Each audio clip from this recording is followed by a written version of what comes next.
জনপ্রিয় ইসলামী বক্তা ও গবেষক শায়েখ আহমদুল্লাহ বিশ্বব্যাপী অর্থব্যয়ের অগ্রাধিকার নিয়ে গুরুত্বপূর্ণ এক মন্তব্য করেছেন। তিনি বিশ্বকাপ আয়োজনের বিপুল ব্যয়ের তুলনায় বিশ্বের ক্ষুধার্ত মানুষের খাদ্য নিরাপত্তার বিষয়টিকে বেশি গুরুত্ব দেওয়ার আহ্বান জানিয়েছেন। সোমবার সকাল 10টার দিকে নিজের ভেরিফাইড ফেসবুক পেজে দেওয়া এক পোস্টে তিনি এই মত প্রকাশ করেন। পোস্টে তিনি উল্লেখ করেন, 2022 সালে কাতার বিশ্বকাপ আয়োজন করতে ব্যয় হয়েছিল প্রায় $220 মিলিয়ন।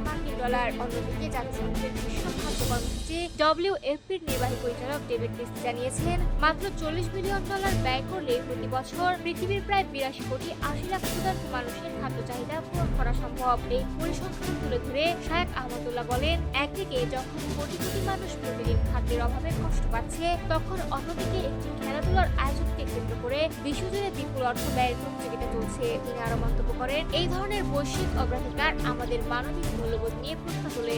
তার মতে, বর্তমান বিশ্বে বিনোদন ও আড়ম্বরপূর্ণ আয়োজনকে যতটা গুরুত্ব দেওয়া হচ্ছে, মানবতার মৌলিক চাহিদাগুলো ততটা গুরুত্ব পাচ্ছে না। তার ভাষায়, এই বাস্তবতা প্রমাণ করে যে মানবতা ও সহমর্মিতার জায়গা অনেক ক্ষেত্রেই সংকুচিত হয়ে পড়েছে। পৃথিবী জুড়ে এখন এমন এক পরিস্থিতি তৈরি হয়েছে যেখানে মানুষ নিজেদের স্বার্থ, বিনোদন এবং প্রদর্শনীর পেছনে ছুটে চলেছে, অথচ ক্ষুধার্ত মানুষের দুর্দশা অনেকাংশে উপেক্ষিত থেকে যাচ্ছে।